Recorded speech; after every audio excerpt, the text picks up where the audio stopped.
အားလုံးပဲမင်္ဂလာပါ Recap Master ကနေကြိုဆိုပါရစေအားလုံးကျမ်းမာပျော်ရွှင်ပြီးကောင်းကင်မင်္ဂလာနေရရှိကြပါစေလို့ဆုတောင်းပေးပါတယ်ဒီတစ်ခါမှာတော့ Made in Korea လို့အမည်ရတဲ့တောင်အိန္ဒိယရုပ်ရှင်ဇာတ်လမ်းအကြောင်းပြောပြပေးသွားမှာဖြစ်ပါတယ်ဒီစကားကကိုရီးယားယဉ်ကျေးမှုကိုအယူအမူဆွဲလန်းတဲ့အိန္ဒိယကျေးလက်ကမိန်းကလေးတစ်ယောက်အကြောင်းကိုရိုက်ကူးထားတာပါ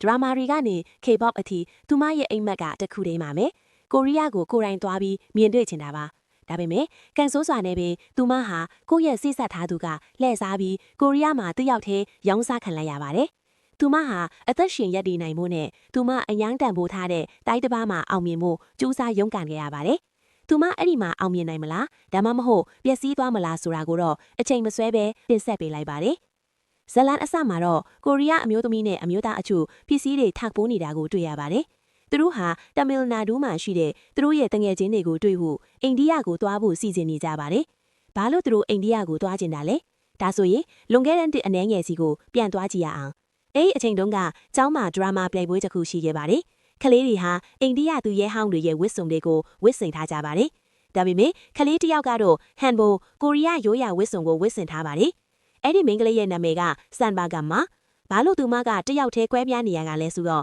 ဆန်ဘာဟာငငယ်လေးကနေကလေးကကိုရီးယားယဉ်ကျေးမှုကိုအယူအမူဆွဲလန်းခဲ့လို့ပါတယ်။သူမဟာကိုရီးယားလူမျိုးတွေရဲ့ဘဝနေထိုင်ပုံစံတွေကိုစတင်လေ့လာခဲ့ပါတယ်။ဘာသာသူနဲ့စားတဲ့ပုံစံစတာတွေပေါ့။လူအားလုံးထဲမှာသူမရဲ့ဝမ်းကွဲအမစီမီကဆန်ဘာရဲ့အိမ်မက်ကိုအများဆုံးထောက်ခံအားပေးခဲ့ပါတယ်။ကိုရီးယားလူမျိုးတွေကိုအယမ်းကြိုက်ပေမဲ့ဆန်ဘာသဘောကျတဲ့ចောင်းကကောင်လေးတစ်ယောက်တော့ရှိပါတယ်။အဲ့ဒီကောင်လေးရဲ့နာမည်ကမာနီပါ။မာနီကဆန်ဘာကိုစနောက်ပြီးဆန်ဘာကိုရီးယားကိုသွားခြင်းရင်ယထာနဲ့သွားလို့ရတယ်လို့ပြောခဲ့ပါတယ်။သူမဟာတမီယိုနာဒူးကနေဆိုးလ်ကိုသွားတဲ့ယထာကိုတနေ့ကုန်စောင့်နေခဲ့ပါတယ်။ဆန်ဘာရဲ့အဖေကတော့သူမအိမ်ပြန်နောက်ထပ်လူဒေါသထွက်ခဲ့ပါတယ်။အထူးသဖြင့်ဆိုးလ်ကိုသွားတဲ့ယထာကိုစောင့်နေတော့နောက်ထပ်လူပိုပြီးဒေါသထွက်ခဲ့တာပေါ့။စင်ဘာရဲ့မိသားစုမှာမြို့ထဲမှာနာမည်ကြီးတဲ့စားတောက်ဆိုင်တစ်ဆိုင်ရှိတယ်လို့ဆိုပါတယ်။လုပ်ငန်းပိုင်ရှင်မိဘတွေလိုပဲစင်ဘာရဲ့မိဘတွေကလည်းသူတို့ရဲ့တူးတဲ့တော်သမီးလေးကစားတောက်ဆိုင်ကိုစစ်ခံစေချင်ခဲ့ပါတယ်။စင်ဘာကစားတောက်ဆိုင်ကိုဦးစီးမယ်ဆိုရင်အနာဂတ်မှာပိုပြီးတိုးတက်လာမယ်လို့သူတို့မျှော်လင့်ခဲ့ကြပါတယ်။မကြခင်မှာပဲစင်ဘာဟာအရွယ်ရောက်လာခဲ့ပါတယ်။သူမရဲ့မိဘတွေကကန့်ကွက်နေပေမဲ့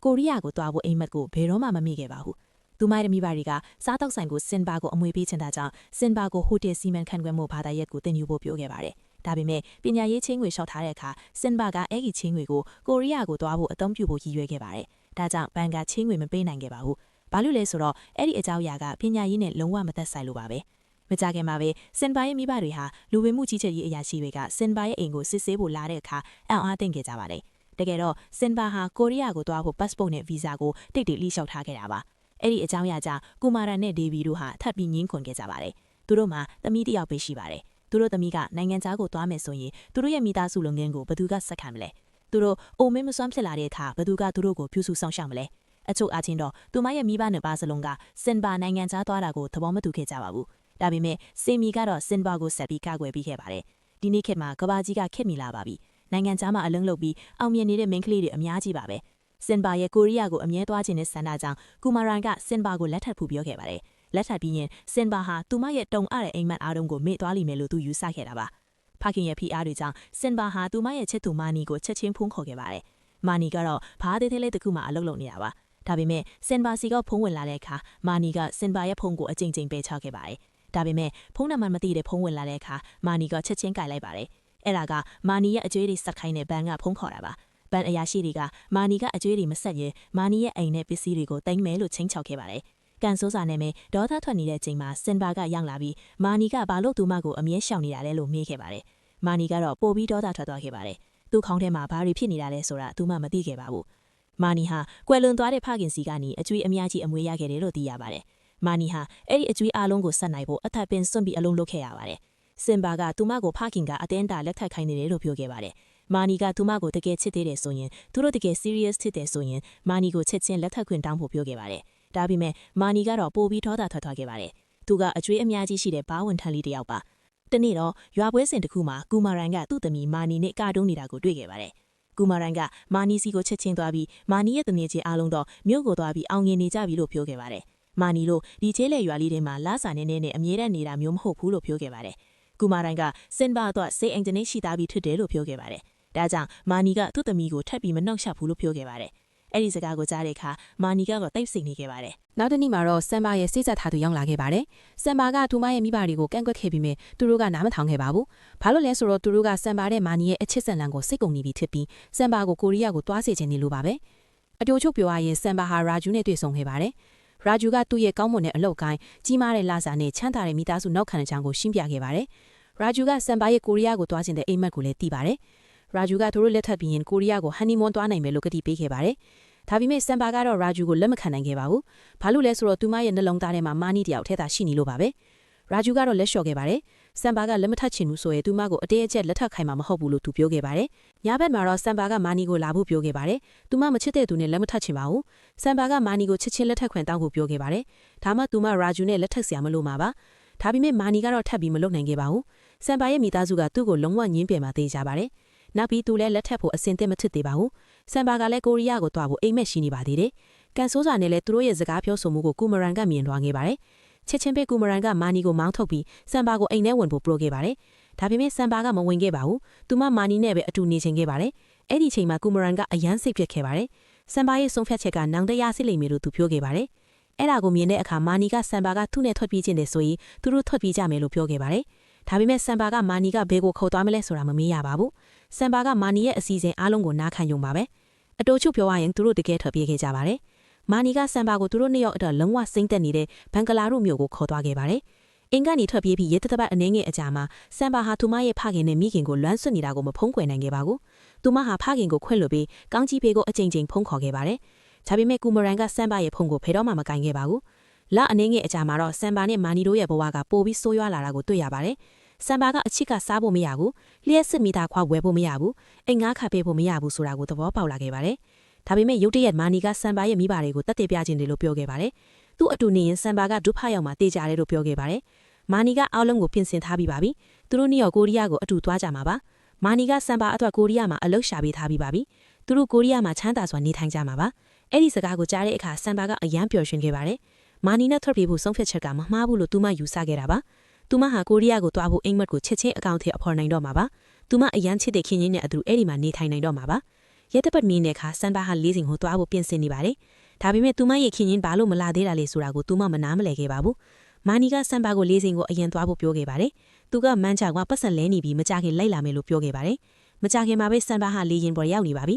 ဒါပေမဲ့မာနီကတော့ပေါ်မလာသေးပါဘူးသူမဟာမာနီကိုအကြိမ်ကြိမ်ဖုံးអော်ခဲ့ပါတယ်ဒါပေမဲ့မာနီကတော့သူ့လေးရင်စီကိုတွားနေပြီဖြစ်လို့ဆမ်ဘာစိတ်မပူတာကိုပဲပြန်ဖြေခဲ့ပါတယ်မတွားခင်မှာဆမ်ဘာကအင်ကိုဖုံးခေါ်ဖို့စူးစမ်းခဲ့ပါတယ်အဲ့ဒီချိန်မှာသူမရဲ့မိခင်ကဖုံးကိုကင်ခဲ့ပါတယ်ဒါပေမဲ့သူမရဲ့မိခင်ကအယမ်းစိမ့်ကားခဲ့ပါတယ်အင်ကိုဘာလို့ထပ်ခေါ်တာလဲမနေ့ကသူမရဲ့ဖခင်ကဆင်ဘာကိုလိုက်ရှာခဲ့ပါတယ်ဆင်ဘာကတော့သူမရဲ့ဖခင်ကိုမောင်းထုတ်ပြီးမတွေ့ချင်ခဲ့ပါဘူးသူမရဲ့ဖခင်ကဆင်ဘာကိုပတ်စံပေးခဲ့ပြီးနောက်မှတော့ပါဆင်ဘာကတော့သူမရဲ့ဖခင်ကဘယ်တော့ကလိုက်ရှာခဲ့တာလဲဘာပတ်စံလဲဆိုတာကိုနားမလည်ခဲ့ပါဘူးဆင်ဘာကကူမရန်ပေးခဲ့တဲ့ပတ်စံအကြောင်းကိုလုံးဝမသိခဲ့ပါဘူးနောက်ဆုံးတော့မိခင်ကပြောပြခဲ့ပါတယ်ဒါကြောင့်လွန်ခဲ့တဲ့ရက်တစ်ပတ်အနည်းငယ်ကကူမရန်ဟာဆင်ဘာနဲ့မာနီတို့ရဲ့အင်္ဂါကန်ကိုရှာတွေ့ခဲ့ပါတယ်သူကသူ့သမီးနဲ့တွေ့ပြီးစားဝတ်နေရေးအတွက်ပတ်စံပေးဖို့ရည်ရွယ်ခဲ့တာမှာဒါပေမဲ့ကူမရန်ကိုမြင်တဲ့အခါမာနီကသူ့ကိုမောင်းထုတ်ပြီးဆင်ဘာကပျော်ရွှင်နေကြီးသူမရဲ့ဖခင်နဲ့မတွေ့ချင်ဘူးလို့ပြောခဲ့ပါတယ်ဒါပေမဲ့ကူမရန်ကိုမောင်းထုတ်ပြီးနောက်မှာမာနီကပြန်လာခဲ့ပါတယ်မာနီကဆင်ဘာကသူမရဲ့ဖခင်နဲ့မတွေ့ချင်ပြီးမြဲကူမရန်ကဆင်ဘာကိုပတ်စံပေးတာကိုတော့ကန့်ကွက်မှာမဟုတ်ဘူးလို့ပြောခဲ့ပါတယ်အဲ့ဒီအခါမှာဆင်ဘာကမာနီကသူမကိုလှည့်စားခဲ့တာကိုသဘောပေါက်ခဲ့ပါတယ်အဲ့ဒီအချိန်မှာတော့မာနီကဆင်ဘာရဲ့ဖခင်ပေးခဲ့တဲ့ပတ်စံအားလုံးနဲ့လေရင်ပေါ်မှာရှိနေတာကိုတွေ့လာပါတယ်သူကမွန်ဘိုင်းကိုတွားဖို့ရည်ရွယ်ခဲ့ပြီးအဲ့ဒီပတ်စံအားလုံးကိုသူ့ရဲ့အကျွေးတွေဆက်ဖို့အသုံးပြုမှာပါဒါကြောင့်အစကတည်းကသူကဆင်ဘာနဲ့အတူကိုရီးယားကိုတွားဖို့ရည်ရွယ်ခဲ့တာမဟုတ်ပါဘူးသူမအရင်ချစ်တဲ့သူကလည်းစားခဲ့တာကိုသိလိုက်ရတဲ့အခါဆင်ဘာရဲ့နှလုံးသားကကြေမွသွားခဲ့ပါတယ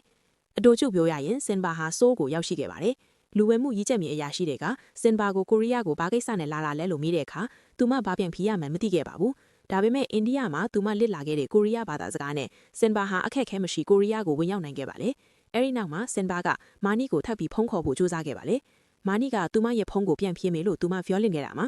ဆင်ဘာကဘဲကိုတွားရမယ်မသိခဲ့ပါဘူးကိုရီးယားမှာသူမဘယ်သူမှမသိတယ်လို့ဘဲကိုတွားရမှလည်းမသိခဲ့ပါဘူးစိတ်ရှုထွေးနေတဲ့အခြေအနေနဲ့ဆင်ဘာဟာလီစိတ်ကနေထွက်လာခဲ့ပါတယ်အဲ့ဒီအချိန်မှာသူမဟာလမ်းဘေးမော်ပညာပြပွဲတစ်ခုကိုတွေ့ရခဲ့ပါတယ်ထူးဆန်းစွာနဲ့ပဲမော်ဆီယာကဆင်ဘာစီကိုချက်ချင်းလာပြီးမှတ်နှုတ်တစ်ခုပေးခဲ့ပါတယ်အဲ့ဒီမှတ်နှုတ်ကိုမြင်တဲ့အခါဆင်ဘာရဲ့နှလုံးသားကနည်းနည်းပူပြီးတည်ငြိမ်သွားခဲ့ပါတယ်အစော့မိုင်းမှာတော့သူမဟာကိုရီးယားမှာအလောက်ရှာနေရင်နေထိုင်ဖို့ဟိုတယ်တစ်ခုကိုရှာရမှာပါ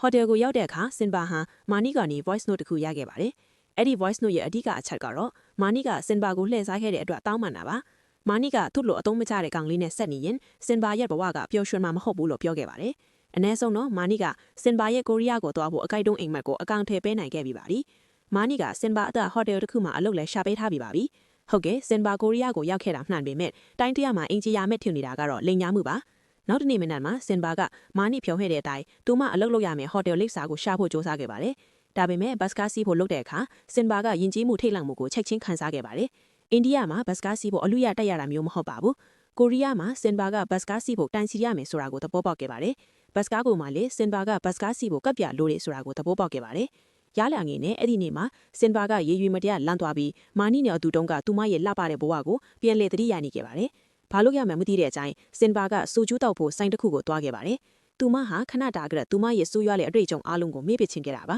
။မူးနေတော့မှစင်ဘာကအပြင်မှာလူတွေရန်ဖြစ်နေတာကိုမတော်တဆတွေ့ရခဲ့ပါတယ်။ကောင်လေးတစ်ယောက်ကကောင်မလေးတစ်ယောက်ကိုကြမ်းကြမ်းတမ်းဆက်ဆက်နေတာကိုမြင်တဲ့အခါစင်ဘာကချက်ချင်းထွက်သွားပြီးအဲ့ဒီကောင်လေးကိုရိုက်ထဲပါတယ်။စင်ဘာကအဲ့ဒီကောင်လေးကိုမောင်းထုတ်ပြီးမင်းဆုကလိုအမေရတဲ့ကောင်မလေးကိုအဲ့ဒီအတုံးကျတဲ့ကောင်လေးကိုထားထဲကိုပြောခဲ့ပါတယ်။ဟုတ်တယ်သူမကတမီလ်ဘာသာစကားနဲ့ပြောခဲ့တာကြောင့်မင်းဆုကဒီမိန်းကလေးဘာပြောနေတာလဲဆိုတာကိုနားမလည်ခဲ့ပါဘူး။မင်းဆုကိုတမီလ်ဘာသာစကားနဲ့စုံမနေတော့ပါစာမီကစင်ဘာကိုဖုံးခွာခဲ့ပါတယ်။သူမကစင်ဘာကိုမာနီကလှည့်စားခဲ့တာကိုသိပါတယ်။စာမီကစင်ဘာကိုအိန္ဒိယကိုပြန်လာဖို့ပြောခဲ့ပါတယ်။ဒါပေမဲ့စင်ဘာကတော့ရှက်လို့မပြန်ချင်ခဲ့ပါဘူး။သူမဟာကိုရီးယားမှာနေထိုင်ပြီးအလုပ်ရှာမှာပါ။မကြခင်မှာပဲစင်ဘာဟာရဲစခန်းအချုပ်ခန်းထဲမှာအဒီရလာခဲ့ပါတယ်။သူမဘာလို့ရဲစခန်းကိုရောက်နေတာလဲဆိုတော့သူမနားမလဲခဲ့ပါဘူး။သူမစားတော့ဆိုင်ကနေထွက်ပြေးလို့လား။ဒါမှမဟုတ်လမ်းပေါ်ကအတုံးမကျတဲ့ကောင်လေးကိုရိုက်ခဲ့လို့လား။မကြခင်မှာပဲယွန်ဆုကလိုအမီရတဲ့ကောင်လေးတယောက်ကစင်ဘာကိုရုတ်တရက်အာမခံပေးခဲ့ပါတယ်။သူကကပတိန်မာရိုဆွန်ကိုစင်ဘာကိုလူပေးဖို့ပြောခဲ့ပါတယ်။သူကစင်ဘာရဲ့စားတောက်ဆိုင်ဘေးကိုလည်းပေးပြီးသားဖြစ်လို့ဘာပြဿနာမှမရှိဘူးလို့ပြောခဲ့ပါတယ်။ယွန်ဆုကမင်းဆုရဲ့ချစ်သူကမင်းဆုကိုပါရိုက်ခဲ့တဲ့ဗီဒီယိုကိုလည်းပြသခဲ့ပါတယ်။ဒါကြောင့်ဖိမှုထင်ရှားတဲ့သက်သေမရှိရကြောင်းကပတိန်မာရိုဆွန်ကစင်ဘာကိုစမ်းသပ်ကာလာဖြစ်ချက်ချင်းလူပေးခဲ့ပါတယ်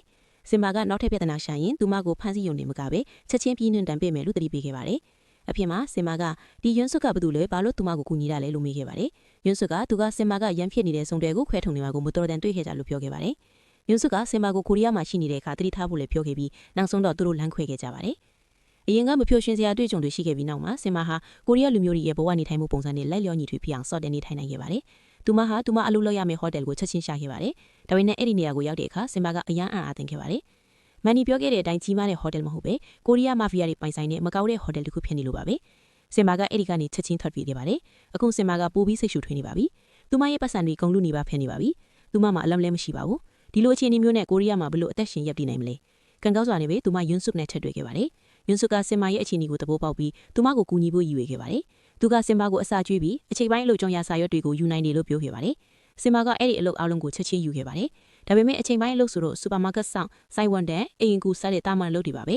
စင်မာကဟိုတယ်စီမံခန့်ခွဲမှုမှာအကောင်းဆုံးဖွဲ့ရတည်တော့ထင်ကကြောင်အမှန်တကယ်တော့မလုပ်ချင်နေပါဘူးစင်မာအလုပ်ရှာနေတော့မှယွန်းဆွတ်ကစင်မာကိုကိုရီးယားမှာခဏတာအသက်ရှင်ရပ်တည်နိုင်ဖို့ဈေးသက်ချတဲ့အဆောင်တစ်ခုကိုရှာပေးခဲ့ပါတယ်ဒါပေမဲ့စင်မာဆိုးမှာတပတ်ကျော်နေထိုင်ခဲ့ပေမဲ့အလုပ်မရသေးပါဘူးအဲ့ဒါကိုမြင်တဲ့အခါယွန်းဆွတ်ကစင်မာကိုခေါ်သွားခဲ့ပါတယ်သူကစင်မာတဲ့အလုပ်တစ်ခုရှိတယ်လို့ပြောခဲ့ပါတယ်မကြခင်မှာပဲသူတို့ဟုံကြီးအိုးလိုအမိရတဲ့အိတ်ဆက်ဆက်အမျိုးသားတူနဲ့မိတ်ဆက်ထဲပါတယ်အချုံချုပ်ပါဟုံနဲ့ထုမမီတို့လက်နက်လို့မနေချင်ဘူးအဖွားဟောင်ကပေါ်လာတဲ့အခါဟုံနဲ့ထုစနီကအန်အားသိမ်းခဲ့ကြပါတယ်နောက်ဆုံးမှာအဖွားဟောင်ရဲ့လင့်ဖျက်ချက်အားလုံးပေါ်ပေါက်လာခဲ့ပါတယ်အဲ့ဒါတွေအားလုံးကစင်မာကိုကဲတင်ဖို့တော့ပါအဲ့ဒီအကြောင်းရကြောင့်ပဲဒီမိရင်နဲ့သားတို့ကမြင်ကြိုက်ခဲ့ကြပါတယ်အဖွားဟောင်ကသူမဟာဆက်ပြီးချက်ပြုတ်ချင်းပြီးသူမရဲ့မြင်းတွေကိုထိန်းချောင်းပေးချင်တာမဟုတ်တယ်လို့သူမရဲ့ခန်းစားချက်အားလုံးကိုဖွင့်ပြခဲ့ပါတယ်ဟုံကတော့ဒေါသထွက်ပြီးသူ့အမေကိုအော်ဟစ်ခဲ့ပါတယ်သူကသူ့အမေအတွက်ဘာကအကောင်းဆုံးလဲဆိုတာကိုသူသိတယ်လို့ယူဆခဲ့တာပါအဲ့ဒီအကြောင်းရကြောင့်ပဲဟုံကသူ့အမေကိုမောင်းထုတ်ခဲ့ပါတယ်ဘာလို့ရမှမသိတဲ့စင်ပါကိုလို့အဖွားဟောင်ကချက်ချင်းထွက်သွားဖို့ပြောခဲ့ပါတယ်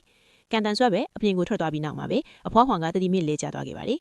အရန်ပစ္စည်းခံစားတဲ့စင်ပါကဆေးရုံကိုချက်ချင်းသွားခဲ့ပါတယ်ဒါပေမဲ့ဟုံကစင်ပါကိုချက်ချင်းမောင်းထုတ်ခဲ့ပါတယ်သူကဒီအရာအလုံးကစင်ပါကြောင့်ဖြစ်ရတာလို့စင်ပါကိုအဖြစ်တင်ခဲ့ပါတယ်မစင်စားပဲစင်ပါကသူမရဲ့တငယ်ချင်းတွေကိုနှုတ်ဆက်မြင်မဲ့အိန္ဒိယကိုချက်ချင်းပြန်ဖို့ဆုံးဖြတ်ခဲ့ပါတယ်အထူးချုပ်ပြောရရင်ဆမ်မဟာပစ္စည်းနဲ့သူမရဲ့ရွာကိုရောက်ရှိခဲ့ပါတယ်။သူမပထမဆုံးလုပ်ခဲ့တာကတော့သူမရဲ့မိသားစုအသက်ရှင်တန်နေသေးလားဆိုတာကိုရှာဖွေတာပါ။ကံကောင်းစွာနဲ့ပဲစီယုံကိုရှစ်စီးတဲ့အခါဆမ်မဟာသူမရဲ့မိဘနှစ်ပါးစလုံးအသက်ရှင်တန်နေတာကိုတွေ့ခဲ့ပါတယ်။ဆမ်မကသူမရဲ့မိဘနှစ်ပါးကိုထားခဲ့တဲ့အတွက်တောင်းပန်ခဲ့ပါတယ်။ရအနေငယ်အကြမှာဆမ်မီကဆမ်ဘာနဲ့တွေ့ဆုံခဲ့ပါတယ်။သူမကမန်နီကဆမ်ဘာရဲ့ဖုန်းနံပါတ်အသစ်ကိုတောင်းချင်တယ်လို့ပြောခဲ့ပါတယ်။ဆမ်မီကတနာလာကြောင်းပေးခဲ့ပါတယ်။ဒါပေမဲ့ဆမ်ဘာကတော့မန်နီရဲ့အကြောင်းကိုလုံးဝမကြားချင်တော့ပါဘူး။မန်နီကသူမရဲ့အသိသူပြီးသူမမန်နီကထပ်ပြီးမမှတ်မိချင်တော့ပါဘူး။ဒါပေမဲ့ဆမ်မီကရေကီးမှုဖြေတုံးက ကအခြေအနေတွေကအရန်ရှုပ်ထွေးခဲ့တယ်လို့ပြောခဲ့ပါတယ်။အဲ့ဒီအချိန်မှာမန်နီကစံပါရဲ့မိဘနှစ်ပါးကိုကယ်တင်ပြီးဆေးရုံကိုခေါ်သွားခဲ့တာပါ။သူကတောင်းရတဲ့အပြူမှုတွေလုပ်ခဲ့တဲ့အတွက်တောင်းပန်ခဲ့ပါတယ်။ဒါပေမဲ့အဲ့ဒီလိုဖြစ်ပေမဲ့စံပါကလာမန်နီနဲ့စကားမပြောချင်သေးပါဘူး။စံပါအိမ်ပြင်ဖို့လှမ်းလျှောက်နေတော့မှမန်နီကသူမစီကိုရောက်လာခဲ့ပါတယ်။မန်နီကစံပါကိုစိတ်ပြည့်စေခဲ့တဲ့အတွက်တောင်းပန်ခဲ့ပါတယ်။မန်နီကသူ့ကိုခွင့်လွှတ်ဖို့မထိုက်တန်ဘူးဆိုတာကိုသဘောပေါက်ခဲ့ပေမဲ့